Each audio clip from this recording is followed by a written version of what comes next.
Welcome to Crotch Talk, the unfiltered conversations in life. All life begins at the crotch, so this is Crotch Talk.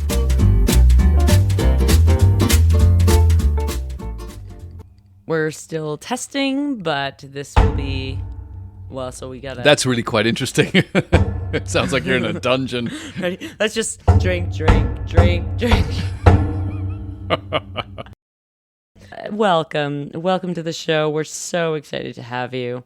You have no idea what the show is about, but I do. So I'm quite excited and I can't wait to have you talking with me on this show tonight. And so don't worry about anything, any mess ups. We can erase, we can edit. What's coming my way? I can add things. I'm nervous. As you should be. But for those of you who love the British accent, this show is for you. The British Effect.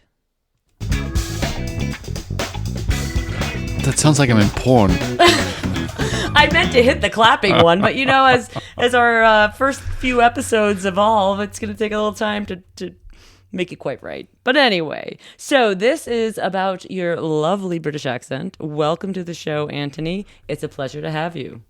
It's a pleasure to be here. For fun's sake, let's just go back to that porn music for a second.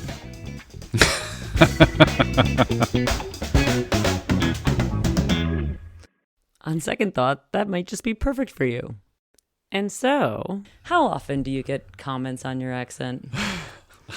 I can't say I've ever been interviewed because of my accent. Oh, it's a first! This is a first. There's a first for everything. Yeah.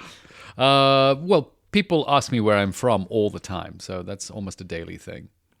I would imagine so. I would absolutely imagine so. And you've also traveled quite a lot globally around the world. Mm-hmm. What has the reaction been in different locations that you've been? Is this anomaly of the love of the British accent just in the U.S. or do people respond similarly in other locations? It's pretty heavy U.S. It is pretty heavy U.S. And I'm going to guess pretty heavy women. Oh, definitely. Do you have any men responding to your accent? Usually negatively. Of course. All right. So, look, obviously I know that you're in a long-standing relationship, but let's talk about your past, not your current status. Okay. Has your accent ever helped you attract someone? Pick up someone at the bar, get a free drink? Basically, how has your accent affected your love life? You know, a good lady would not reveal that my accent is making her lilt, but it has to have. Oh, come on. You've never had someone said, "Oh my God, your accent is amazing." I've heard people tell you that. Well, you did. But I did it in a much different way. Let's get past this point because there are layers to this story. But so it usually happens a little bit further in after I've, shall we say, just scored the first kiss after that point where that might be revealed to me. But, you know, a good girl will appear a little bit more chaste and less malleable or susceptible. It's usually after the... situation has occurred. Go out to the bar. I don't go after easy women. I prefer a sophisticated girl, and a sophisticated girl is just not going to put it out there that she's easily had. Oh, how interesting. The British accent that could pick up any woman in the world, seemingly, has a conservative side to him. Well done, well stated. Or are you just saying that for the mic? No, that's just how I roll. Ever land a job because of your accent? In entertainment, yes. Actually, I've been asked to do spots, ads. I was even invited to sing in opera, but I'm not a singer. Oh please! Could you give us a demonstration of what the interview was like for that? It was like a squeak, a squawk. No. It was a dinner party in Paris, and there was a producer, and he just was enamored with my voice. I think apparently I could make a good singer, but I've not sung, so. Oh my gosh. We are all dying to hear even like, or you know what, can you just recite a poem for us? No, you'd have to be in the shower with me. That's the only place I sing. All right, well, a poem, famous saying. Say it for us in your deepest British accent. 'Twas brilling, and the slithy toves did gyre and gimble in the wabe. All mimsy were the borough groves, and the mome raths outgabe. I did not say speak in a totally different language. I just said use your accent for entertainment. So that's the poem, and I'm sure I butchered it, of the Jabberwocky, a favorite poem of mine when I was little. Oh, that is fantastic. Well, that is absolutely fantastic. Well, you know, I thought this episode would certainly be very easy, as I could have you do most of the talking and it would win over half the audience. We shall see. Let's see, how does your accent affect your work life? You have a large team that works for you. We're not talking about women that will just oogle over your voice. You're working with a lot of different personalities. How do you feel it affects your work life? I mean, that's hard to say.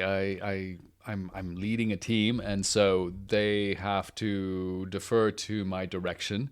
There's probably some element of sophistication, merited or not, that comes out of having this accent. But I also have a deeper voice too, which has a commanding effect. In my experience working large-scale events, there's another man in town who has a British accent, you well known, and he gets all the jobs on the mic because of his British accent. It's quite something. And have you ever tried to jump in on his turf and say, "Hey, what about me?" I'm one of those people that likes to lead from behind the curtain, so no. You do like to lead from behind, but that's a different topic. Not for today. We're just talking about your accent, and there's no need to go there today. This is a nice episode to walk our listeners into what they're about to hear. This is not meant to be the ins and outs of crotch talk, let's say. Wonderful topics. Well, fantastic. Well, just a little bit tidbits about one of our guest speakers that you'll hear often on the show, should he wish to come play with us. Oh, baby, I hope this is a wonderful success. I'm looking forward to it, actually, and it has certainly been the center of my excitement over the last couple of months. This has been a delight, and this is a very interesting curiosity. In fact, I will just say that this has been a work in progress for over 15 years. Really? It has been. It has been talked about forever. And I won't say where I worked when I was 14, 15, 16 years old, but there did involve a drive-through. And I was told in the drive-through that I had a great radio voice. Oh, you have a wonderfully sultry voice. It's very smoky. It's very, very attractive. Oh, well, thank you. Maybe I need to work on my smokiness a little bit. You've got the British accent. Maybe I have the smokiness. It just works. It's just lovely. Baked in, I would say. So 15 years in the making, this concept around crotch talk, because it is just fun for our audience, for our listeners. Look, this might get raunchy at some point. There might be some details that you'll have to censor away from your kids and turn this off. But the fact is, this is really meant to be a little bit more explorative into life's fun and unspoken moments that you only talk about with a glass of wine in hand. And actually, as a matter of fact, we have a glass right here, so we can cheers. Well, as your stenographer for Crotch Talk, I think you've had a wonderful range of ideas, and I can't wait to see how they come out. I love that. Say that word again. Which word? The one that was at least 4+ syllables. The stenographer? Stenographer. See, it's just excellent in the British accent. Fantastic. I will pull you in as much as possible because I'm sure our listeners will love hearing you. Fantastic. Well, thank you for joining us on this first episode, and looking forward to many more. My pleasure.